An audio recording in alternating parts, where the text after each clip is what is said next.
मुलाकात तो करा दी, लेकिन इसने पीटीआई का जो नैरेटिव था या पीटीआई का जो बयानिया था, जो बार बार कह रहे थे कि हुकूमत के पास इख्तियारात हैं भी सही या नहीं, ये जांचना चाहते हैं। तो ये पीटीआई के जांचने से पहले ही सबके सामने आ गई चीज़ें कि कितना इख्तियार है हुकूमत के पास। ऑल दो के स्पीकर ऑफिस की जानिब से आज एक एलामिया जारी कराया गया कि देखिए जनाब, मुलाकात का अहतमाम करा दिया गया, अब फ्रीकैन जो है वो फ़ायदा उठाएं ऐसी चीज़ों से, मुस्बत पेशरफ से, अच्छी बात है।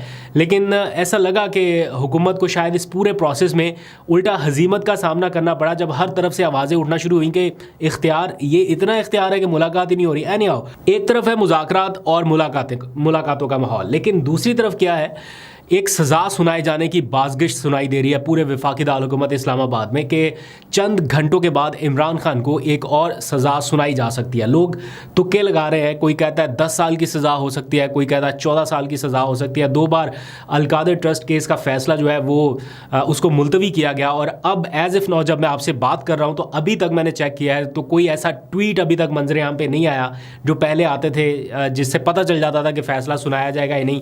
यानी जज साहब से पहले या वकला से पहले टीवी के ऊपर खबरें चल जाती थी, सोशल मीडिया पे आता था। तो अभी तक इस बारे में कोई ट्वीट या कोई चीज़ नहीं है। हो सकता है कल फिर आपको सरप्राइज़ मिल जाए कि फ़ैसला डिले है, लेकिन एज़ इफ़ नाउ ऐसा ही लग रहा है कि ये फ़ैसला सुनाया जाएगा, और उसमें ज़्यादातर इम्कान जो है वो सज़ा सुनाए जाने के हवाले से है। क्योंकि जो इमरान खान का मुखालिफ कैंप है वो भी यही कह रहा है कि सज़ा होगी, हर सूरत होगी, और कोई और ऑप्शन ही नहीं है। इवन इमरान खान का कैंप या पीटीआई का कैंप और इमरान खान खुद, वो भी ये समझते हैं कि इसमें सज़ा ही सुनाई जाएगी। इसलिए नहीं कि कोई ऐसा जुर्म है या ऐसा कसूर है जो बिल्कुल क्लियर है, वाज़ेह है कि इमरान खान को भी पता है, लेकिन उनको पूरी ट्रेल का पता है, और आप लोगों को भी पता है कि जो अडयाला जेल की 4 दीवारी के अंदर ट्रायल हो रहा है उसमें किस किस्म का फ़ैसला आ सकता है। बहरहाल मैं आपके सामने कुछ चीज़ें रख देता हूं ताकि आपको समझने में आसानी हो कि क्यों ये फ़ैसला इमरान खान के ख़िलाफ़ आ सकता है। देखें, इमरान खान और उनकी जो मुज़ाकराती टीम है वो बार बार एक ही चीज़ कह रही है हुकूमत से,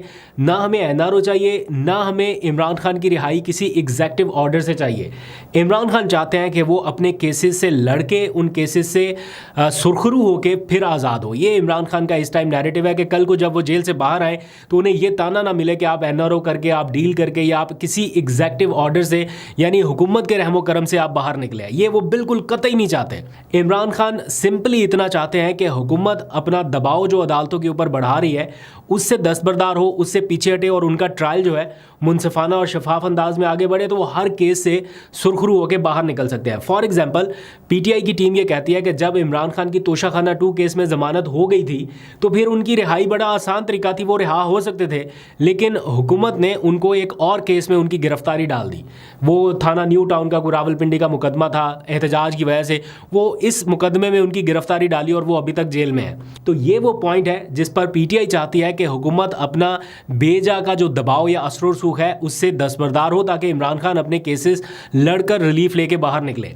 अच्छा, अब अगर हुकूमत इमरान खान की ये डिमांड मान लेती है, इसका मतलब है तो वो किसी भी टाइम बाहर निकल सकते हैं। यानी वो इस टाइम कोई सज़ा याफ्ता मुजरम तो नहीं है, वो तो अंडर ट्रायल कैदी की हैसियत से हैं, तो वो तो किसी भी टाइम बाहर निकल सकते हैं। तो अगर हुकूमत ये चाहती है कि वो इमरान खान साहब की ये शराइत भी मान लें और लेकिन इमरान खान जेल में भी रहें, तो उसके लिए ज़रूरी है कि कल जो फ़ैसला आने वाला है उसमें एक बार इमरान खान साहब को सज़ा हो जाए। हुकूमत के पॉइंट ऑफ व्यू से बात कर रहा हूँ। फिर हुकूमत मुज़ाकरात के अमल में बेशक अपना दबाव पीछे रखने का कह भी दे, लेकिन इस सज़ा सुनाए जाने के नतीजे में इमरान खान फर्दर कई हफ्तों तक या इवन महीनों तक भी जेल में रखे जा सकते हैं, क्योंकि फिर ये मामला चैलेंज होगा, आएगा इधर इस्लामाबाद हाई कोर्ट में, फिर यहाँ से नोटिस होंगे, फिर आमिर फारूक साहब इस केस को लेके चलेंगे। मीनवाइल क्या होगा कि नए जजेस जो हैं वो भी इस्लामाबाद हाई कोर्ट में आ चुके होंगे। इन सारी चीज़ों को जानते बूझते हुए भी वो मेंटली इस बात के लिए प्रिपेयर हैं और वो कह रहे हैं कि ठीक है आप सज़ा सुनाएं, क्योंकि वो चाहते हैं मामला बीच में ना लटका रहे। आपने बार्गेनिंग पावर के लिए अगर इस फैसले को इस्तेमाल करना है तो वो इमरान खान नहीं चाहते। वो कहते हैं आप बेशक सज़ा सुनाएं। अगर आप ये सोचते हैं कि आप कोई चीज़ अपनी मर्ज़ी की मनवा लेंगे सिर्फ इसलिए कि हम इसमें सज़ा सुनाएं या ना सुनाएं, तारीखें बदलते रहे, तो वो कहते हैं इससे फ़र्क नहीं पड़ता, आप सज़ा सुनाएं।